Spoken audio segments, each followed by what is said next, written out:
I will call this meeting of Regional SAN to order. We have most of our board members present. We have all our technology lined up. So welcome everybody to this March meeting of our combined boards.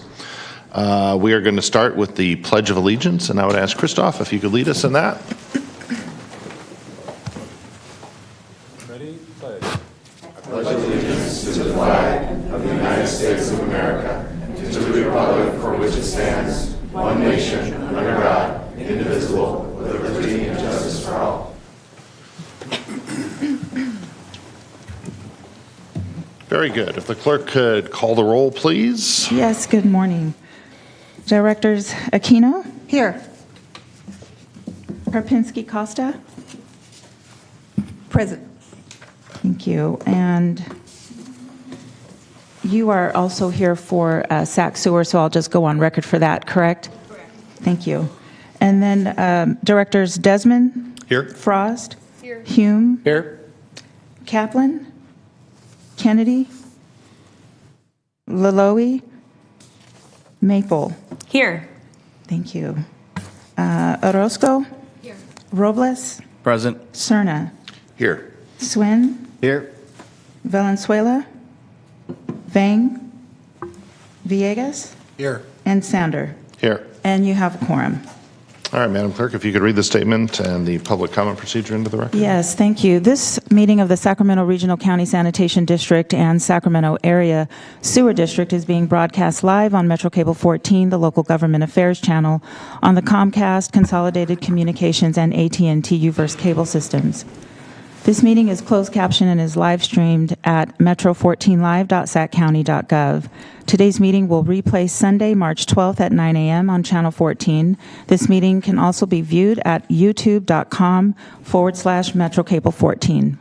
In accordance with Government Code 54952.3, compensation for meeting of these legislative bodies is required to be verbally disclosed. The amount of $100 will be paid for each member participating today as a member of the Sacramento Regional County Sanitation District, and the amount of $100 will be paid for each board member participating today as a member of the Sacramento Area Sewer District.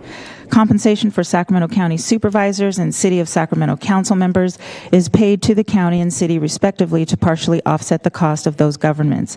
Compensation for other board members is delivered to the individuals. Thank you.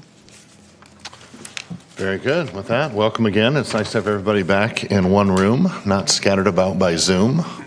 Christoph, I don't know how we're going to fit in here if we fill up all those name tags. That might be might need an overflow area for board members, but I'm sure we'll work that out when we get to it. All right. With that, Madam Chair, if you read the first item, please. Yes, I will. So for your first item, you are acting as the Sacramento Regional County Sanitation District. You have one consent matter. This is a contract for final contract acceptance of the Eco Water Project Biological Nutrient Removal Facility Project. Okay. Does any member have any questions or comments? Any public comment on this item? We do not have any public comments at this time. All right. Is there a motion to adopt the contract 4208? Move approval. Second. All right. No further discussion. Roll call, please. Are we doing electronic or Pardon? are we doing electronic? Oh, or roll? Yeah, electronic, sorry. Oh, nice. Very nice. You have to decide.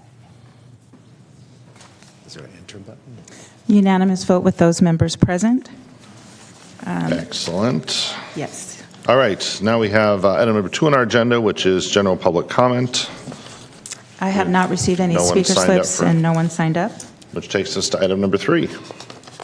Okay, for item number 3, you are also acting as the Sacramento Regional County Sanitation District.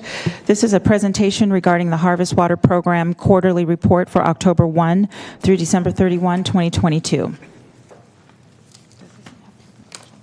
Just want to mention that in your agenda, Terry Mitchell was listed. She's sick today. She is available by Zoom, but Heidi Oriel, Senior Civil Engineer, is going to do our presentation. Good morning, and thank you. Yes, we're sorry Terry can't join us today, but thank her for joining us by Zoom. I'm here today with Mike Crooks to provide our quarterly update on harvest water. While this is a quarterly update, we're going to provide a little bit of additional overview and background on the program, seeing as it's the first update of the year. I'll take you through that overview and updates on the administrative side of the program, all of the background workings that help to make the program and the grant funding move.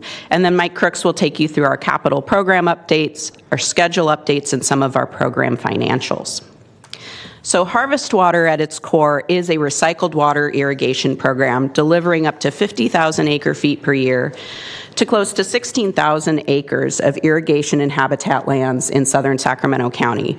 And this is going to provide a multitude of public benefits. The core of those benefits come from our ability to deliver irrigation water for irrigation, such that the agricultural irrigators will reduce the amount of groundwater that they're extracting and pumping to deliver to their crops in that area. And we call that in lieu groundwater recharge. So by providing recycled water and reducing the amount of pumping, the groundwater aquifer is allowed to naturally recharge and become a more useful storage option for us into the future. And this program, between the use of groundwater storage and the many ecosystem benefits that it provides, meant that we were consistent with the objectives of the 2014 Prop 1 water bond, and we were eligible to apply for a significant amount of funding, and we'll talk about that some more. So this was really quite a journey to get to this point where we have the project moving and we're eligible for significant funding from the state. Regional SAN engaged on this project more than a decade ago to really well position Regional SAN for this funding that's available. We were heavily involved in the state water bond initiatives to provide this opportunity. And when our 2010 MPDES permit spurred the need to invest in our treatment plant, improve treatment, and invest almost $1.7 billion, that was really the point where Regional SAN wanted to be able to harness this new high-quality water we would be producing to use it locally and for the benefit of the region. So that provided this opportunity to work on securing our water rights, our ability to reuse our effluent in beneficial ways in our region. It helps to improve our water supply sustainability, giving us more options for water supply in our area, reducing our susceptibility to climate change. This project also supports the Sustainable Groundwater Management Act and our subbasin. It also gives us more options for management of our wastewater effluent, as those regulations that control how and when and how we treat our effluent evolve over time. It also really aligns public and ecosystem benefits, and we'll talk a little bit more about how the state defines public benefits, and also provides this opportunity for future groundwater storage and banking options. So this journey has not been a solo journey. We've developed a lot of important collaboration and partnerships over the years. Here are some of the logos for our key important partners that have been on the journey with us and continue to support Harvest Water today. So the Prop 1 Water Storage Investment Program, the overall 2014 Prop 1 water bond provided $7.5 billion for ecosystem and water programs, and it was a $2.7 billion portion of that was allocated to water storage investment projects for either surface or groundwater storage. So our project qualifies as a groundwater storage program. And this was an approach that the state took that's a little bit unique to grant funding of water programs. It was developed to allow projects to apply and qualify for those projects that could best bring ecosystem and other public benefits to the state and the Delta. And it had a very rigorous process for monetizing those very specific benefits to qualify for funding. This is a snapshot of the benefits that Harvest Water has qualified for under this significant funding program.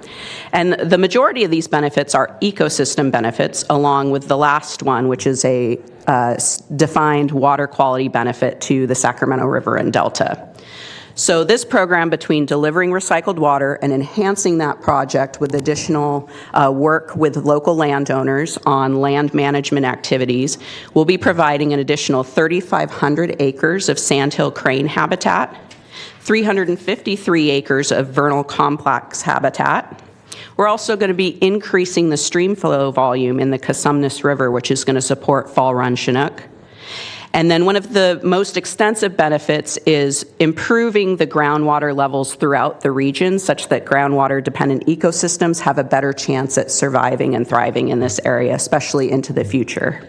So we expect to protect and improve 5,000 acres of wetlands and riparian forests in the South County. And then, as I mentioned, there's that water quality benefit. We're reducing the salinity load to the Delta and Sacramento River. So with that background, we'll tell you where we stand right now with the program.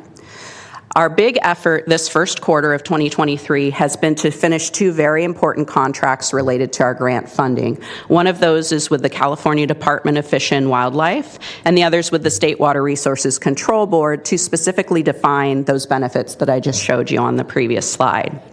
It's been a great effort. We're bringing those two draft agreements to the Water Commission this month and expect that that Water Commission hearing would be followed by another Water Commission hearing in May or June for our final funding award that it would allow us to officially secure the funding and enter into a grant agreement. This process will require a regional SAN board resolution to commit to funding the portion of the project not covered by grant funds, and that'll be coming to your board for consideration in the near future. So funding. The top two bullets on this slide express current funding that we've been conditionally awarded. We've been talking so far about that water supply improvements program, $291.8 million from the state. We've also been awarded a $30 million grant from the U.S. Bureau of Reclamation. And so for both of those, we're working on the administrative aspects to lock down those grant agreements this calendar year. And then the other bullets represent various avenues that Regional SAN is pursuing for additional state and federal funding to support the program. In some cases, that might be water recycling infrastructure funding. In other cases, it might be habitat and ecosystem protection and improvement funding. Our work on landowner outreach has been very successful thus far. By the end of 2022, we were able to meet our goal for securing interest from irrigators that would like to use recycled water in South County. So we have both met and exceeded our goal on that. We're also continuing field visits to identify the specifics of how the recycled water system will connect to each customer's property. And we've initiated our groundwater level monitoring program in the area so that we can accurately monitor and track the benefits of the program over time, establishing our baseline now so that we can see the improvements in the future. And we've also been working on the eco program participation, again, engaging landowners that are interested in participating in habitat restoration and protection. And we've also held a couple of meetings and tours with those landowners. Here's a snapshot from our most recent tour of our treatment plant. And this was for a group of landowners that will be future Harvest Water customers. So moving forward, outreach is a big component of this program. We will continue with that. We're also working on recycled water agreement templates. This is the service agreement between Regional SAN and each customer, and the associated recycled water pricing structure and rules and regulations. And those items will all come to your board for consideration later this year. Finally, we're working on technical reports that will allow us to engage with the Regional Water Quality Control Board on the permitting that's necessary for operating the project when we're ready to turn on the water. And with that, I'll turn it over to Mike Crooks for some capital program updates, and we'll be happy to answer questions after that.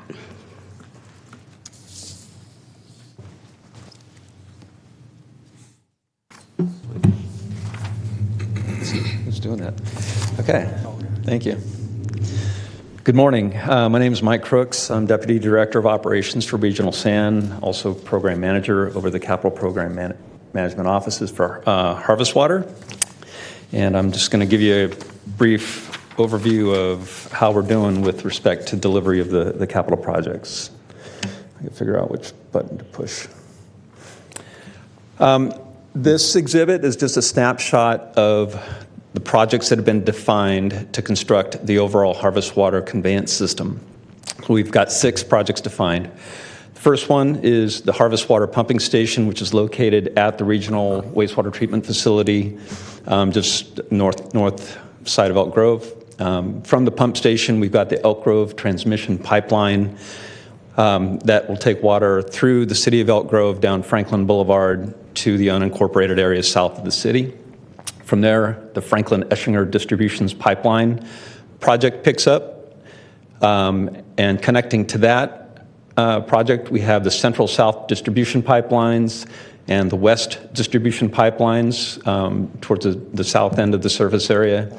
And then last but not least, we've got the On-Farm Connections project, which will construct the improvements on the growers' properties, and as Heidi mentioned, to connect to their irrigation systems and allow us to control the delivery of water to them. This is just a brief summary of those projects. The pumping station, it's a large pumping facility, 105 million gallons per day capacity. Currently, we've achieved 60% design earlier in the year. The designer is currently working on the 100% design, and we're expecting to receive that in April. Shortly after that, we will advertise for construction bids, most likely in late May. And you'll notice as I talk about these, the schedule for bidding these is all pretty tight. A lot of concurrency going on. We're trying to spread them out a little bit so that we don't have bids received on each project the same day, trying to obtain some competitiveness amongst the contractors. So if somebody doesn't win a contract on one of the projects, they can maybe go for the next one because the bids would be due a little bit later. The Elk Grove Transmission Pipeline is 5 miles of 66-inch pipe. It's a large pipe, challenging project in the city of Elk Grove. 100% design is anticipated again in April of this year. We're currently working with the city staff. The city and us, we are working on a memorandum of understanding, which establishes essentially the rules that we're going to play by, how we're going to handle traffic control, public outreach, pavement restoration, handling tree impacts, stuff like that. And so we are actually planning to do a presentation at the City Council in April of this year. Bid advertisement in July. Franklin-Eschinger Pipelines, another large pipeline project. This one has a variety of sizes. It starts at 66-inch where it connects to Elk Grove Transmission Pipeline, and then it makes its way down to 16-inch in certain areas. 100% design is anticipated this month. This will be likely the first package out of the gate as far as advertising for bids. Central-South Distribution Pipelines consists of 15 miles of 12-inch to 36-inch pipe. 100% design anticipated in April. It's like all of them. Advertisement in July. Again, we'll play with the dates as we go. West Distribution Pipelines, 12 miles of 12 to 48-inch pipe. 100% design anticipated later this month. Bid advertisement in June. And then the on-farm connection assemblies. This says up to 110. We're actually up to 120 right now. The number continues to grow as our outreach efforts improve and attract new interested growers. This one's a little bit later. The construction of these facilities will tail the majority of the construction to the pipelines. And so 100% design for this project is anticipated in fall of this year with bid advertisement early next year. Just a touch on things that we're currently working on in addition to the design efforts. I mentioned the MOU with the City of Elk Grove, governing our rules of construction within the city. We're working also very closely with Sacramento County Department of Transportation to address concerns about pavement condition and how we're going to restore pavement in those rural roads once the construction of the pipelines is done. We've had some dealings with Caltrans. We have an I-5 crossing on Lambert Road. It actually goes under I-5. I-5 is above grade, but we still needed a permit from them to construct under the highway, and we also needed approval from them to not require tunneling, and we did achieve that. Property rights is an ongoing effort. We still have some easements that we need to obtain for the pipeline in various reaches. This mentions, within the City of Elk Grove, Kasumna CSD, and some of the private property owners along the way. Program schedule, already kind of touched on that. These bars, the upper part of this chart represents the administrative program management efforts that started long before the capital side did. So a lot of that work that Heidi had already mentioned has been completed or is near completion. And the lower part of the chart is the capital program projects and their schedule. Again, a lot of concurrent design effort, a lot of concurrent construction, so really busy, and you can see that we're coming up to where we will be wrapping up design and going into the construction phase later this year. Construction of the facilities will be largely complete in mid to later part of 2025. On the lower part shows those the on-farm connections. Those will continue a little bit beyond the completion of the pipelines, and then the operation of the facility will take on after that. Program financials, this is probably one of the more challenging things that we've been dealing with for the last year. We've worked to establish a budget for the program, in particular the capital side, and over the last year plus, cost escalation has come in a number of different forms and has challenged the budget that we've established, that we did establish earlier on, over a year ago. So these are just a few of the things that have impacted and created pressures on our cost estimates. We had originally estimated 75 or so customer connections. We're up to 120. So that's a good thing that we have such strong interest in the program, but it adds money to the program. As the designers further develop the designs for the facilities, things that we didn't anticipate show up and increase the price. So we've had a little bit of escalation there. Earlier on, we had identified some segments of pipe that we could potentially defer if construction costs were coming in too high, meaning not build them right now because they don't offer that much benefit to the program. Maybe we'll build them later. However, that has kind of gone away. To establish and achieve the benefits that Heidi mentioned that are tied to our grant funding, we are expecting that we'll probably have to construct all the segments, if not the vast majority of them. Cost escalation, just in general, over the past year, in the construction industry in particular, has been rather sharp. As the designers have furthered their designs, they've also provided updated cost estimates, and we've seen a lot of increase from those updated cost estimates. We have secured some federal funding from the U.S. Bureau of Reclamation in terms of I forget it's a WIN grant, it's the acronym, I forget what it stands for, $30 million grant. With that grant will come some requirements for Buy America, Build America, which will likely increase the cost of some of the equipment and materials we need to purchase. And so we've estimated roughly 4% just from that, but it's still worth the grant. And also, we're still carrying contingencies in our budget, which are tied to the construction cost estimates, percentage of construction. And I don't know that it's really realistic to expect those percentages will stay as they are. I don't think the increases in construction costs are going to also be seen on the soft cost side of things. I don't think they're going to be as sharp. Those are going to be refined as we get closer to construction. We are going to have to negotiate some amendments to our consultant contracts to provide services during construction, so we'll address that at that time. So this represents the overall budget that we're envisioning for the Harvest Water Program, and this covers both the capital side and the administrative side. Bottom line, we're anticipating or estimating $597 million cost. Last year, that number was $444 million.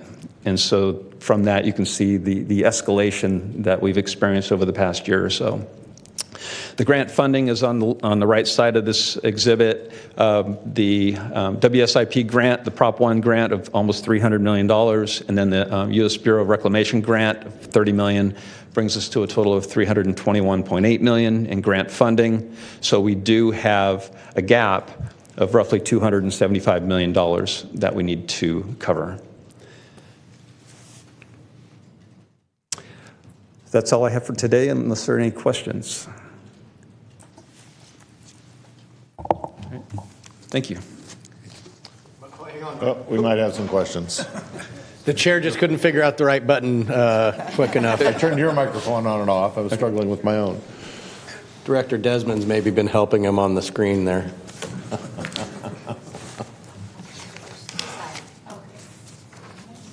All right, questions, Mr. Suen.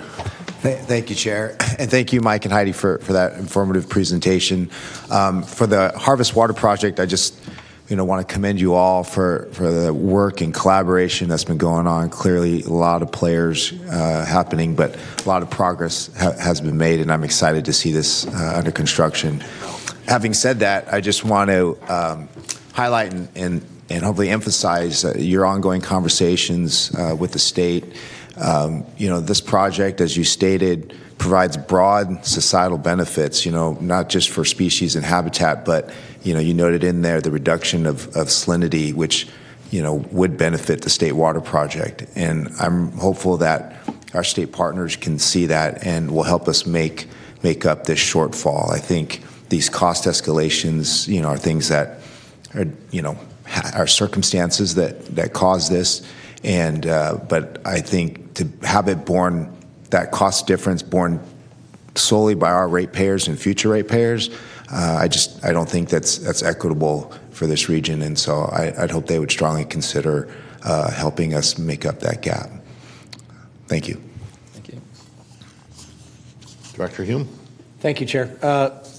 So, Mike, I want to echo, first of all, what Director Suen was just talking about, as far as this is such a multi-benefit project that checks a lot of boxes that are hot topics right now relative to groundwater sustainability, habitat restoration, agricultural production, resiliency, and just a good use of resources from the district's standpoint.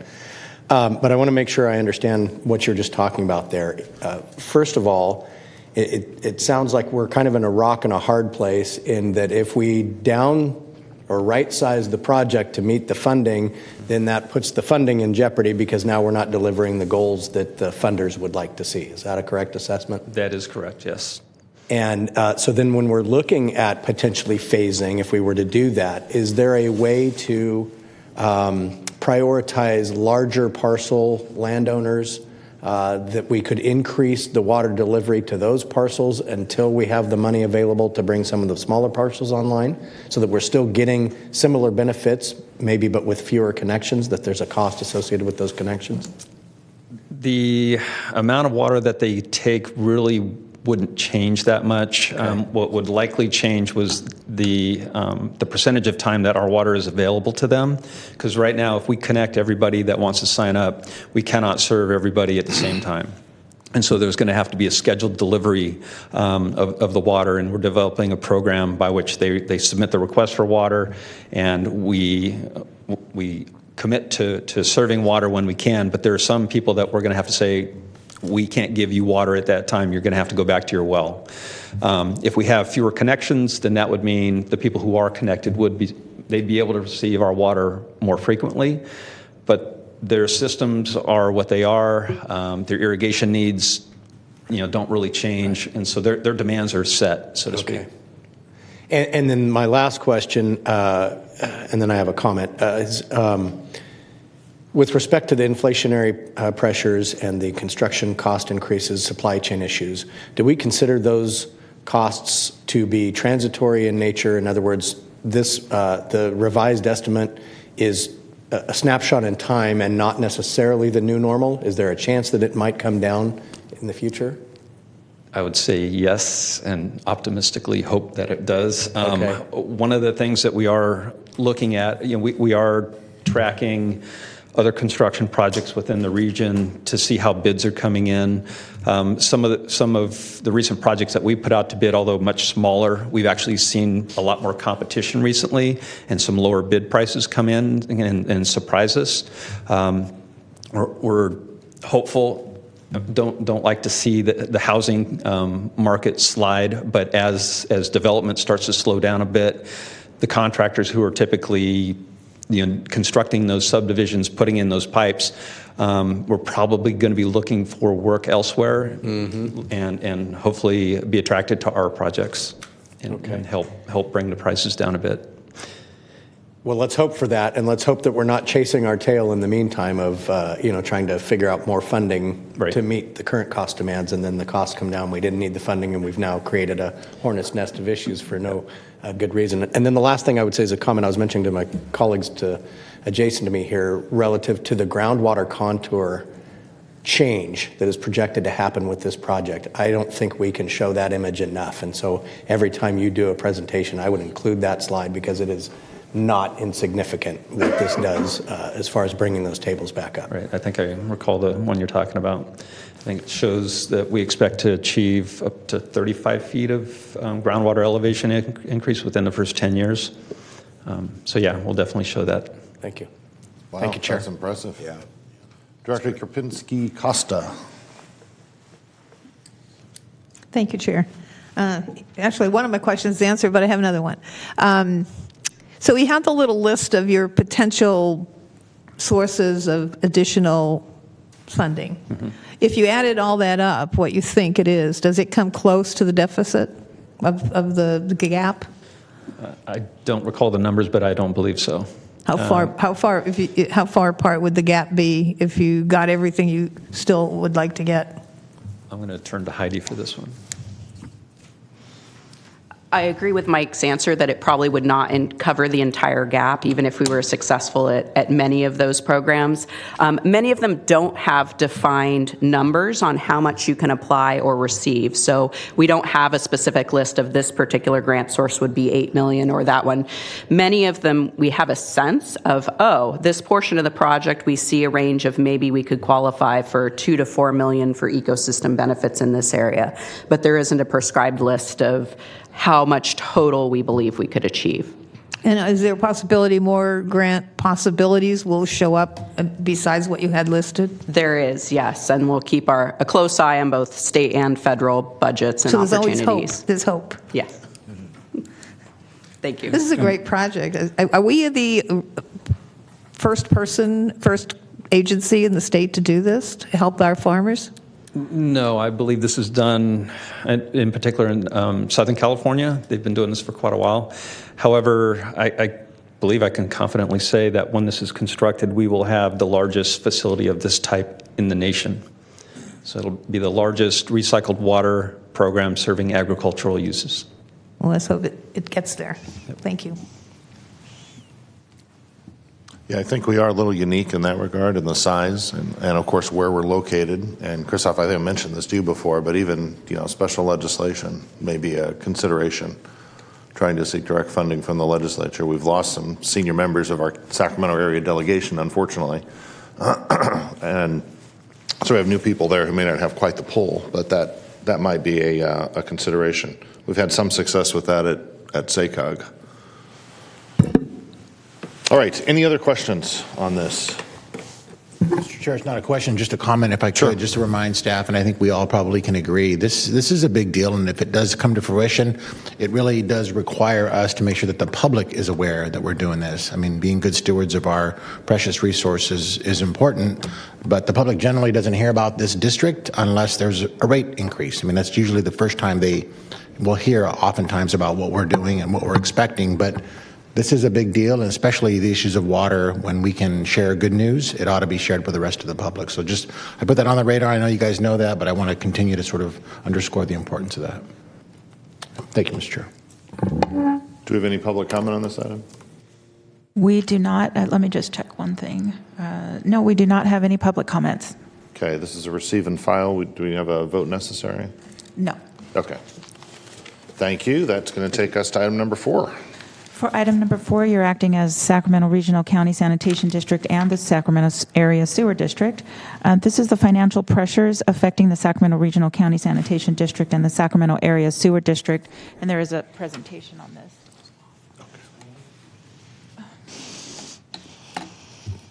Can I have the presentation for item 4? I'm going to give them a second to pull it up for you.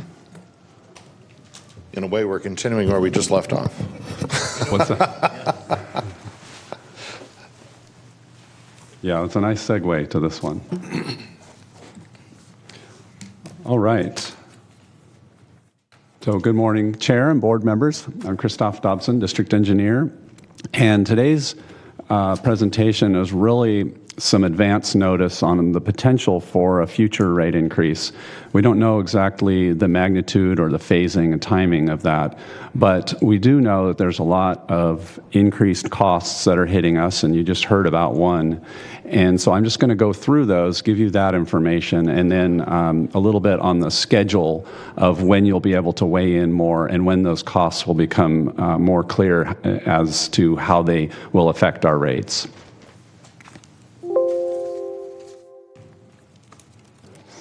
So just a quick overview. We'll talk a little bit about our financial health and our stewardship of our ratepayers' funds. And then I'll go through the different financial pressures that are hitting us and talk about the schedule and next steps. And then obviously board feedback is welcome at any time. So both districts have strong reserves and solid bond ratings or credit ratings. And we have a long history of focusing very heavily on making sure that we're managing our ratepayers' money. And that's shown in the monthly rates. The most recent long-term financial plan for Regional San was done in December of 2021. And at that time, we did not project a rate increase over the 10-year horizon that we project our rates. Sac Sewer's last long-term financial plan was in May of 2022, and we were showing a rate increase out in around 27, 28 fiscal years, so about 4 years from now.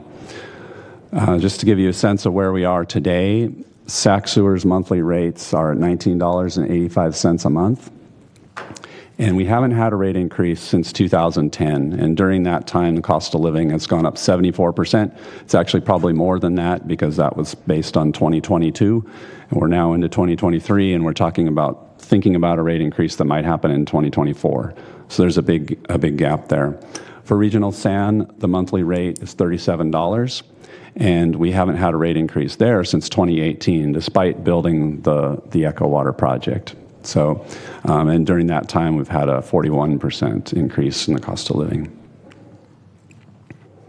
So I'll jump into the cost pressures that are coming. Labor costs is the first category that I'll talk about.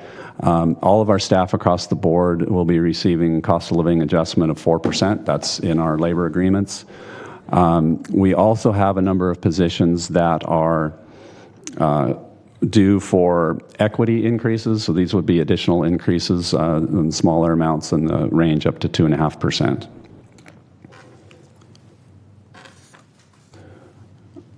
For Regional San specifically, we are projecting in our budget, we're working on our draft budget, and you'll be seeing that actually in April. But we are showing less vacancies in that budget, so that's a cost increase, as well as we are proposing 4 new positions in that budget. And that's a little bit, not say unprecedented, but it's been a very long time since we have added any new positions at either district. Sac Sewer, we're going to be proposing 3 new positions. And as I said, we haven't had a new position at either district since 2009. And during that time, we've had an increase in our customer base of about 8%. So we've grown quite a bit during that time. And frankly, we've added a lot of programs that we didn't used to do as well. So just a little summary in the bottom right corner there. This is the kind of all of these labor costs put together. We're looking at about $7 million annually for Regional San and then $4 million for Sac Sewer. On the chemical side, this is mostly affecting Regional San. Chlorine is one of our primary chemicals that we use for disinfection of our effluent. We have to use that chemical, and so we're a little at the mercy of the market. It's pretty volatile, and there's not a lot of competition in that market. And last fall, we had an increase from 87 cents a gallon to $2.45 a gallon for chlorine. That is a big deal because of how much we use. If you happen to have a pool, you've probably noticed it, and buying the chlorine tablets and stuff, they have also seen increases like that.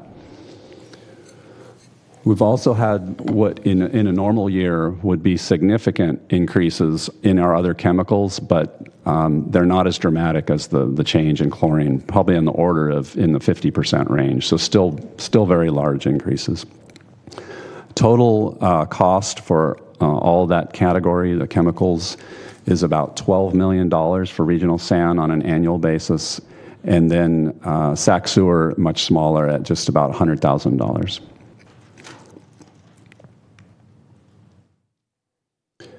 Electricity costs, the next category. And this is an interesting one because there are a number of moving parts to electricity. And actually, part of this is good news. If you happened to get a briefing a while back, you didn't hear that we have some savings built into this as well. So I'll kind of go through these. We are expecting a rate increase from SMUD of around 5%. At the same time, we have found that as the Echo Water facilities are being brought online, we are, even though it requires more energy, we have more pumping and more aeration. The equipment that we're bringing in is much more efficient. And so despite that increase, we are actually decreasing our electricity use because they're more efficient. So that is a good thing. And then on the downside, we will have additional electricity usage as the tertiary treatment facilities come fully online. And then also out in 2025, when we fire up the harvest water program that you just heard about, there's a pump station, a big pump station, that's going to use electricity too. So those are all the moving pieces.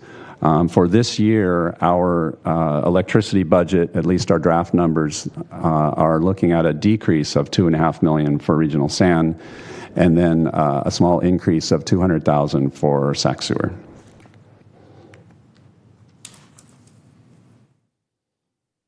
All right, so the next category, the last category, are capital projects. And you just heard the discussion about harvest water and the funding gap that we have. In addition, our Biogen project is another one that has the cost estimates have increased. So obviously these are projects that were on our capital list that had a certain dollar amount attached to them, and we haven't built them yet, but our projected cost has increased. So that's a difference there of about $21 million. On the Sac Sewer side, we have a couple of large Sac Sewer projects. The RCCC pump station rehab has a $5.2 million increase in the capital cost. And our North Area Corporation Yard, we're going to have to be doing some rehabilitation of that facility, and there's a $12.4 million increase there. And then kind of a slightly different category. This is actually a new project that wasn't on our radar. We have an arrangement with the city of Sacramento. They provide the labor for some of our interceptor large pipe facilities. And so they provide the labor, but we own them, and so we pay for them. So recently they came to us with some examples of some deteriorated facilities that need to be upgraded, need to be rehabbed. And so basically what we'll do is we'll get together with them, agree on the scope of work, and then they'll go and do the work, and we pay. So right now we're estimating that to be about $25 million for that project. So putting it all together, adding all the capital projects, it's looking like a total increase for regional SAN of $310 million, and that includes the harvest water as the big one, and then Sac Sewer, $18 million. So these are the next steps as this picture kind of comes into focus. In April, we will be presenting our draft budget. That will be your first opportunity to see the budgets, and that will be 1 year's worth of costs. Obviously, you'll see those annual increases, and then you'll see, again, 1 year of the capital costs. You'll start to see them for those that are going to construction. Then in May, we'll be bringing back our final budgets, and then also the long-term financial plan. I have long-term financial plans there, but it's actually the regional SAN one, which is the one that's has been the longest since an update. And that's where you're going to start to see the harvest water and some of these other costs that are hitting. How does that affect the rates? And that will be a 10-year projection again. Then in the fall, we will, assuming that there is some proposed rate increase there, we would come to your board and ask your direction to start the Prop 218 outreach process. We would do our public outreach winter and into spring, and then spring we would bring back an ordinance amendment. And that's where the rate is actually listed in the ordinance, and that's what would need to be amended to change the rate. And that rate would likely be effective July of 2024. And that's the end of my presentation. Be happy to take any questions. All right, very good. Any board member questions? I see Director Maple. Thank you, Chair. First of all, I just want to say thank you so much for giving me my new member orientation. I'm brand new to this board, so really appreciate you taking the time to do that. And also wanted to thank you for your 30 years of service at the district. I was really impressed when I heard that. So there's a lot of those, huh? Yeah, amazing. So one of the things that we did talk about, but I wanted to kind of bring into the public sphere because obviously rate increases are something that impacts the community. And, you know, I live in a district where that's primarily low-income folks. And so this is something that people have a lot of heartache about at times. If you could talk a little bit about, you know, that contract around the chlorine and how that's increased and what that means in terms of the budget and cost, that'd be helpful. Yeah, so the total cost increase, at least for our budget this year, is $12 million. That's all of chemicals. A large portion of that is the chlorine. In terms of rates, that is, I don't have all right. I can tell you a rough estimate of what that would mean in rates, but keep in mind that that's completely in a vacuum. It doesn't go into account all of the other costs that are moving at the same time. So the chlorine or chemical costs is about on the range of $1.50 in rates. Great. And just so folks know in the public that, you know, we're in a position now where that chlorine cost is actually tripling for us as a district, and that's causing a $12 million additional cost to our budget that, you know, we didn't foresee in the future. And so that's just something that we're taking into account. All right. Thank you. And I want to maybe put in a plug for our low-income rate assistance program that we have. So that's something that people can sign up for depending on their income, and it takes at least a portion of their rates and drops them lower. So, very good, Director Serna. Thank you. So, Christoph, I too have a chlorine-related question. But correct me if I'm wrong. During our briefing, I think you mentioned the prospect of possibly producing our own chlorine. That is certainly something that we could do. There's a lot of complexities to building a chlorine generation plant, but we are basically keeping all options on the table. I mentioned our feeling of a lack of competition there. There are a lot of agencies around the state and just the region, whether it's water or wastewater, that use chlorine.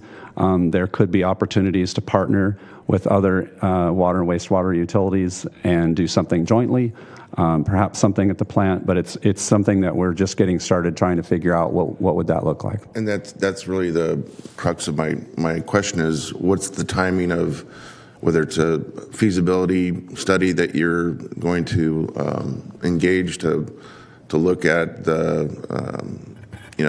perhaps the efficiencies of producing chlorine on site? Is that going to be completed by the time you're bringing the rate increase to us, so that we know that there may be an option to go down the path of producing our own chlorine versus accepting the tripling of the cost when we have to purchase it? So I would say that we could have some early numbers as to whether it makes sense financially, because we don't even know if it makes sense financially. But assuming that it did, I think we could at least have an idea of the numbers. And the advantage of having at least some idea is that that we can phase in any potential rate increase. So that would buy us the time to have those numbers be firmed up and eventually reflect it in the rates. Because you could always say maybe we are successful and we reduce those costs, and maybe the last year of an increase we could not do. And I assume that in terms of the scenarios that you would explore, that would also include perhaps the prospect of selling chlorine to other entities in the region that also depend upon it.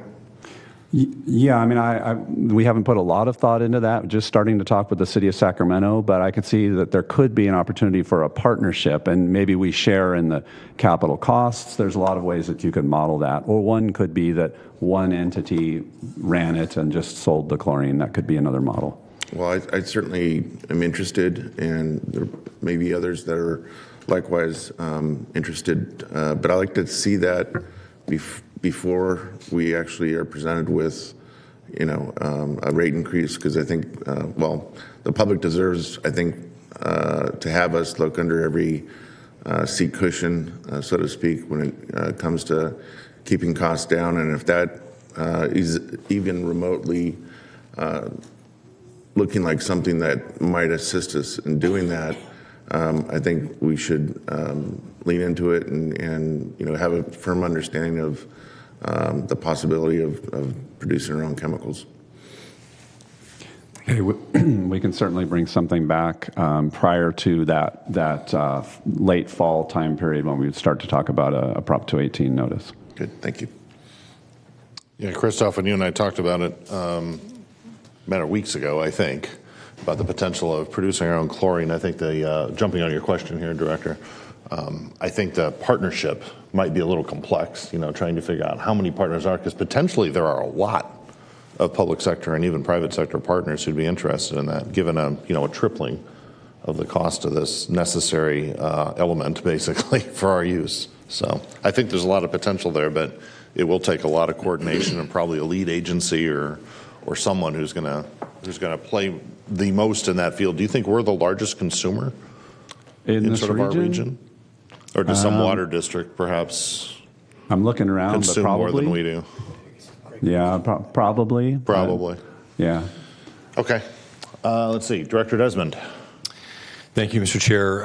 Thank you, Christoph. And I think these districts have done a great job keeping rates low for a long time. But when we start talking rate increases, none of that's going to matter. What's going to matter is what people are seeing right away. And I'm curious, when you talk about the labor costs, I was going to ask you a question about this during director comments, but the COLA increase, does that include also the directors, executive staff level as well? Yes, all staff receive the COLA. Yeah. Okay. Yeah. And then, the county, we just approved a salary study, I think it was last week, for county executives.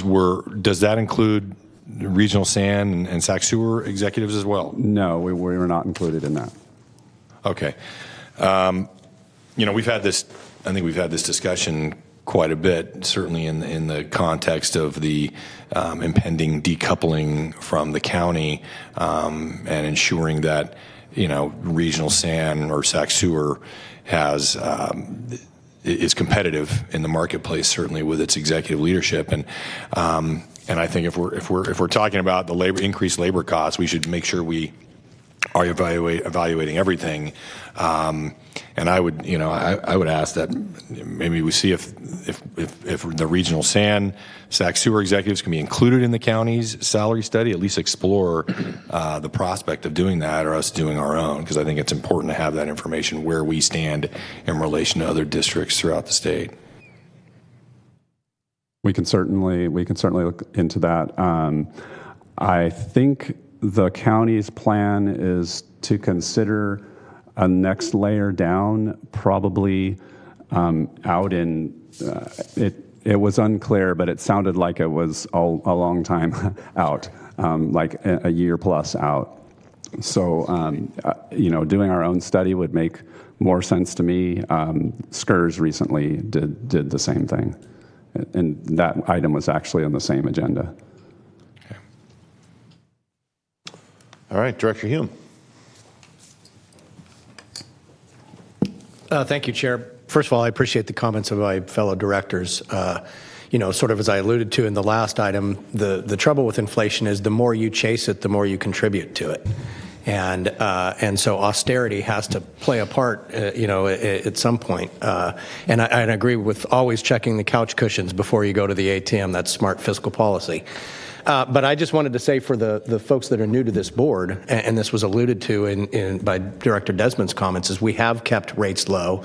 And as we are anticipating the Echo Water project, the board actually approved phased rate increases up to, I think, what was it, $62 a month? And so God forbid we ever get there, but we had that tough decision, I don't know, however many years ago it was, and through good project management, good debt refinancing by Mr. Banda's predecessor, and then maybe the opposite of whatever construction market we're in right now, where we're able to hold costs down, we've not had to raise the rates even where we anticipated they would have been just from that project. And so now seeing some of these other costs come in and recognizing that the buying power doesn't go as far as it used to, which is the literal definition of inflation. I am not the one to go to tax increases or rate increases or go to the well. But as we look at that, we can only scrimp and save and cut so much, and then the costs are what the costs are. And to Director Villegas' point that he made, in a side conversation earlier, unfortunately to our end users, they still flush the toilet and it still works the same way. And so why have our costs gone up? So it's a dicey political situation, but it is one that this board, I think, showed great fortitude previously in addressing. And fortunately, we've been able to stave off what we did then, and maybe now the pipers come calling. Excellent comment. Thank you. Let's see. Director Villegas. Thank you, Mr. Chair. Just very briefly, I just wanted to echo the comments made by Director Desmond earlier in terms of the labor costs. Those are obviously costs that we all see, we all can feel. We know the pain of that. But I just wondered, Christoph, whether or not we should ask the county. This can be tricky, right?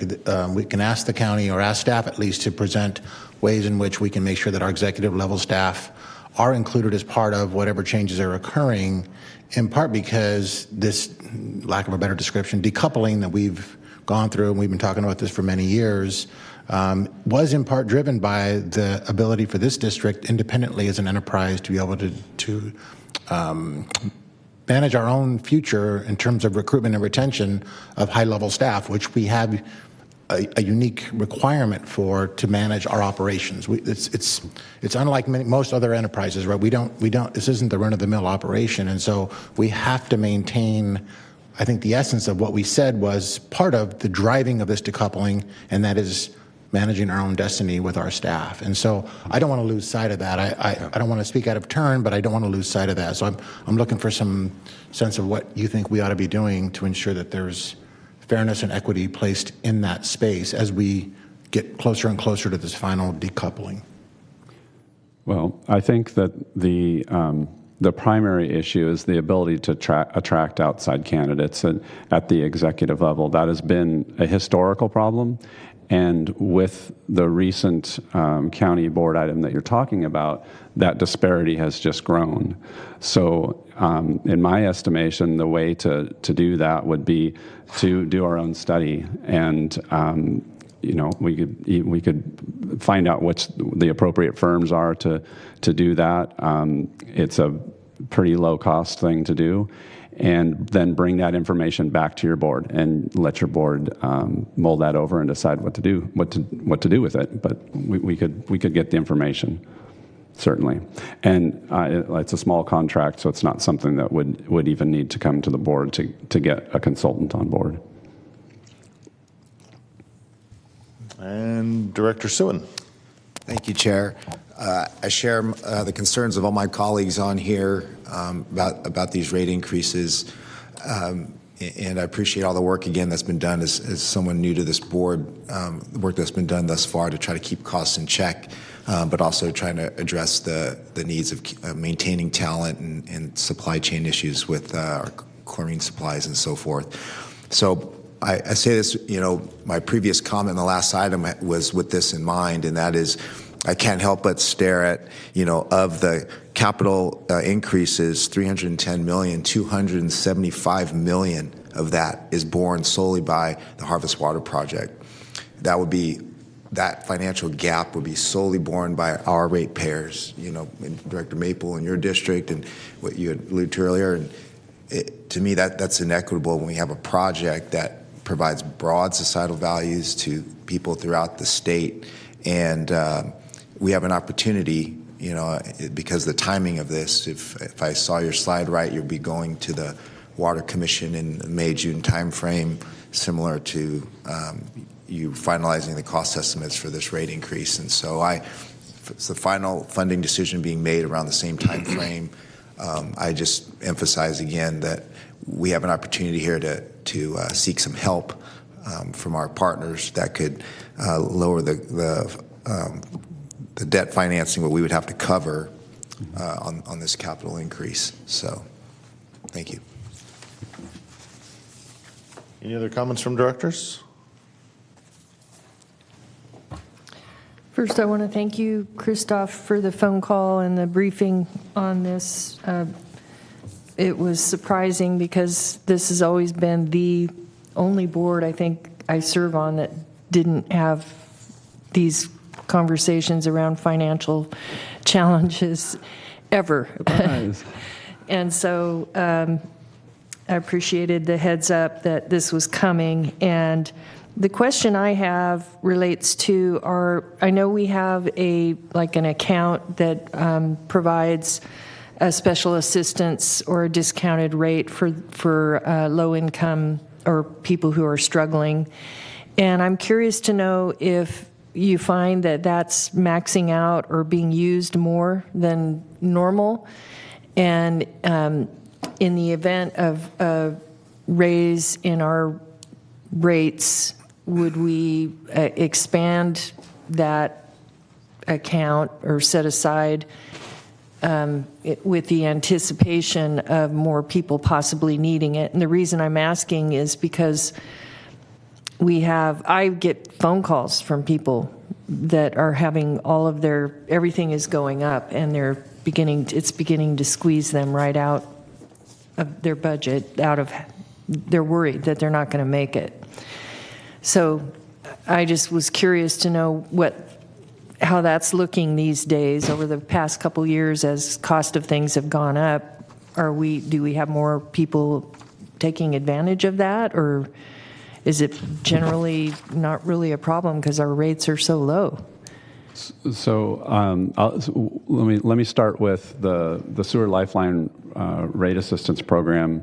We are going to come back with an item to just lay out basically how much does it cost us, what is the benefit the customer gets, what is the eligibility requirements, so that your board has an opportunity to look at that and see if you want to make any changes to it. One potential strategy would be to offset an increase with a slight increase in the amount that we pay back to those customers. But that's for that discussion when we bring that forward. As far as what's happening today and whether we're having more or less, I don't know if you might have a sense of how it's being utilized these days.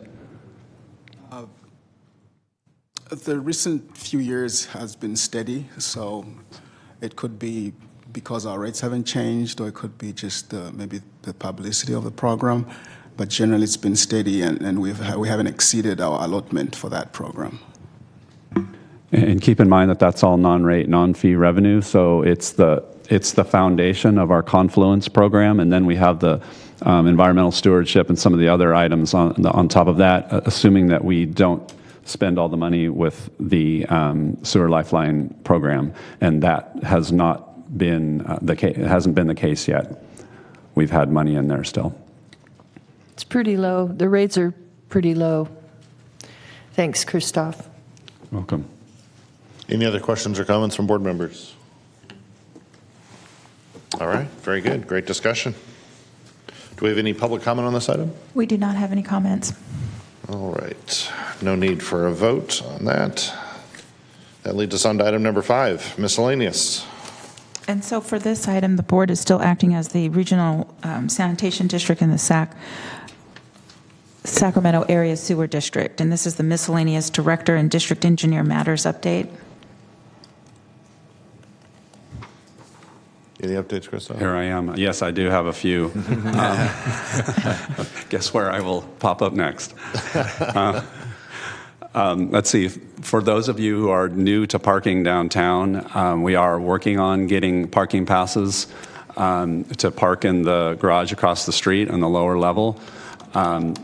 In the meantime, if you did park in that garage, we can get QR codes. We have some QR codes available so that you can at least not have to pay today. I wanted to bring back or mention we have had some conversations in the past year or so on tiny homes. And I just wanted to mention that we did do the outreach to some of our local jurisdictions, and we haven't got a lot of information back yet. So we're still kind of in a holding pattern. I do think that we need the land use jurisdictions to be the lead on this. Regional SAN is happy to support and participate in some kind of a program with tiny homes, but we need to have the land use jurisdictions sort of lay out the guidelines first. So that's kind of where we are, but we have that on our radar. I wanted to mention that in April, we have a couple of board members that will be touring our Nicholas Dairy, which has the field trips for, I think it's third, fourth, fifth graders. Wanted to just let you know that we have talked about in the past expanding beyond just the Elk Grove School District, because obviously it's right next to Elk Grove School District and we partnered with them to develop the program. But we are expanding. We have been hitting other school districts, and we definitely have gotten Washington Unified on board too. Yeah. And then finally, our March 22nd meeting, so in 2 weeks, is canceled. So we won't have that meeting. The next meeting will be on April 12th. And I will not be there. I will be zipping off to the other side of the country. And Rosemary Clark will be here in my place. And we have the introduction of the budget. So I'm very sorry to miss that. But I'll get to see the final budget. So we'll save all the hard questions for her. So that'll be a good. There you go. That was my strategic plan. That's it. All right, directors, any comments, ideas, projects, future agenda items? Seeing none, I guess we are on to miscellaneous matters in general. We have item 6. Mr. Chair? Yes. I think Director Maple? Unintentional. Oh, okay. Accidental. Sorry.